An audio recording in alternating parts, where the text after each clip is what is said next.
Hi, my name is Marlon and welcome back to Cooking Filipino Food.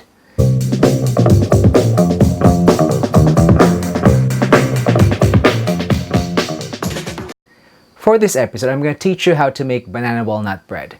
This recipe is so simple that even if you're a beginning cook or a beginning baker, you can easily make this on your own. So, let's get started. We would need 4 to 5 overripe bananas, 2 1/4 cups of all-purpose flour, 1 3/4 cups of sugar, about a teaspoon of salt, 2 teaspoons of baking soda, 8 ounces of butter, 4 pieces of eggs, about 1/4 cup of milk, and 1 cup of walnuts.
There you go, ladies and gentlemen, a quick and easy recipe for you to do at home. If you enjoy watching this video and if you want to see more of this content, please do not forget to subscribe so that you don't miss out on future recipes that will be posted on this channel. Thank you so much. Until next time.